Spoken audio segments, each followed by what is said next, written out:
The reconstruction of the Star Wars set. It was destroyed in a storm. Now how George Lucas rebuilt an entire empire.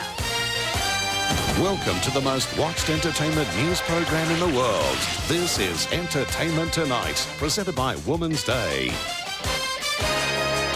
Here is the top entertainment news for this Thursday, March 18th, 1999. Hello, everyone. I'm Tori Willisey, sitting in for Richard Wilkins. And I'm Mari Patani. Welcome to the show.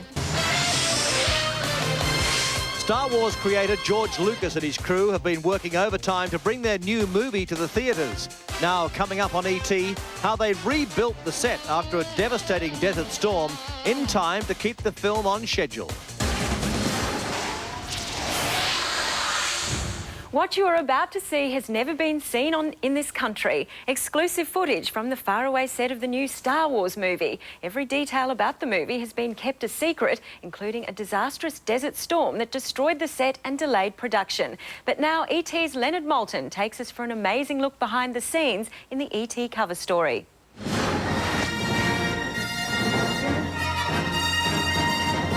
A short time ago, in a country far, far away, director George Lucas led an army of Star Warriors into the desert to create Anakin Skywalker's homeworld of Tatooine.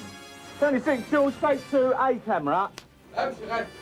And action! 20 miles outside the remote Tunisian city of Tosher, Lucas constructed an entire town, a wretched hive of scum and villainy. But Phantom Menace producer Rick McCallum told us that building the city was only the beginning. Every location presents challenges. What was unique about shooting in Tunisia? The real issue that we had to deal with in Tunisia was the heat. I mean, every day it was 140, 145 degrees. I can't even conceive of 140 degrees. You have to be there to experience it. It's so painful. By 11, you're just fried. You're completely gone. It was in this blistering heat that Lucas faced the film's most challenging scene, the high-speed pod race in which young Anakin races through desert canyons atop a huge engine. They're 2-3 stories high. They're 15, 16 feet long. It took us about 3.5 months to build the 18 engines that we eventually sent to Tunisia.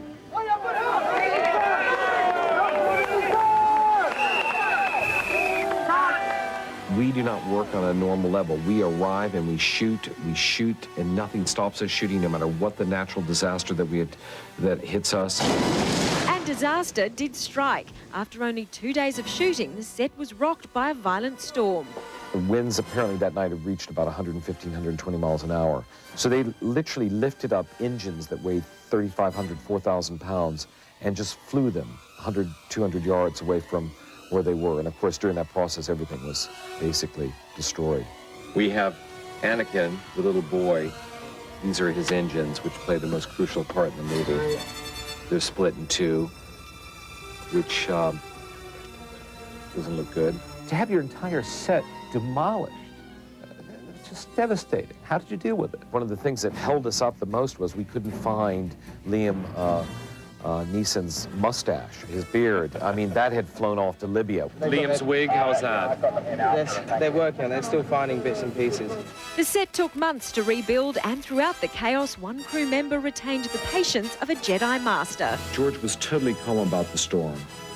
The same thing had happened to him on the first Star Wars film. I'd say it's good luck. It is good luck. It happened last time, and it happened this time. Almost, it's like reliving it. Star Wars Episode 1 Phantom Menace explodes into theatres in June. And on tomorrow's show, we'll return to Tunisia to show you what happened after the storm.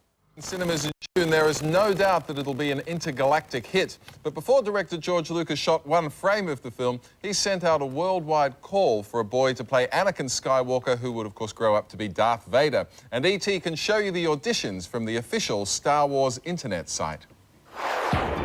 Hi, my name is Devin Michael, and I'm 9 years old. Hi, I'm Michael Morano, and I'm 8.5. Hi, my name is Jake Lloyd, and I'm 7 years old. When it was time to cast the pivotal role of young Anakin Skywalker, George Lucas and his creative team had a universe of starry-eyed hopefuls audition for the part. Tested literally thousands of kids. They went all over the world for 3 years, doing tests, shooting tapes. The high-stakes results of the lengthy casting process are now available for all to see on the official Star Wars website. Thousands of boys from around the English-speaking world tried out, all hoping to have the distinct qualities Lucas was looking for. They had to be really good actors. They had to be kind of wise beyond their years. What began as a star search with 3,000 was ultimately narrowed down to 3. This is Natalie. And this trio was flown to Lucas's Skywalker Ranch to screen test with actress Natalie Portman, who'd already been cast in the film. Scene 1, take 1. And action. I'm a pilot, you know. And someday, I'm gonna fly away from this place. You're a pilot? All my life. I'm a pilot, you know. And someday, I'm gonna fly away from this place. You're a pilot? All my life. I'm a pilot, you know. Someday, I'm gonna fly away from this place. You're a pilot? All my life. And when it was all said and done, it was 7-year-old Jake Lloyd who hit the intergalactic jackpot. Jake sat down with the rest of the cast for the first reading. I'm Jake, and I'm playing Anakin Skywalker. Will I ever see you again? What does it look tell you? There's this very intuitive kind of gut feel you get about that's the one with Jake Edward Quartet. The media hype for Star Wars Episode 1 has already begun. The official trailer is on its way, and we'll be bringing that to you on tomorrow's show. Disturbance in the Force last week when the new trailer to Star Wars The Phantom Menace was released. Many will wait for a cinema screening, but thousands of impatient fans caused internet sites to crash attempting to download the 2-minute teaser. A communications disruption can mean only one thing: invasion. While the movie doesn't open in the States until May 19, the merchandising onslaught has begun. Now, every figure comes with one of these cool contact chips. Here's a sneak peek of the commercial for the Phantom Menace toy, but this is all that has been officially released by Hasbro for the moment. Images of the secret toys have been leaked as easily as stolen Death Star plans. One thing's for sure, the South Park toys are in for some devastating competition. That's why they've joined the rebellion. Grab your cheesy poofs as E brings you the exclusive third trailer launched on the net. Oh my God! They killed Kenny! You bastard! Are you sure about this? Trusting our fate to a boy we hardly know? Anakin Skywalker, meet Obi-Wan Kenobi. I sense much fear in you. The boy is dangerous. They all sense it. Why can't you? Fear is the path to the dark side. Fear leads to anger. Anger leads to hate. Hate leads to suffering.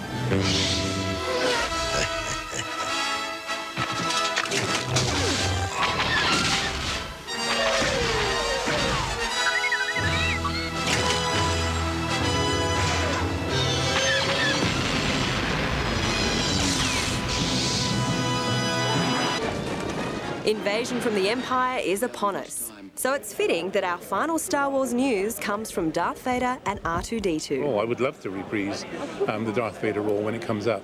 I'd love to play Darth Vader again, yeah. CPO wasn't involved in this new one. Very much, very slightly. So we haven't got together yet in this new one.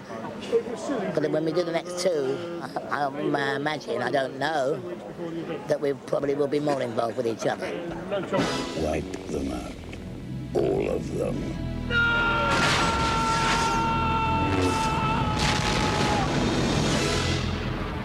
We're that crazy. I want to be the first person in that theater because this movie is just going to be so groundbreaking. The faithful are in front of 2 Los Angeles theatres now, with fans in San Francisco and New York gearing up.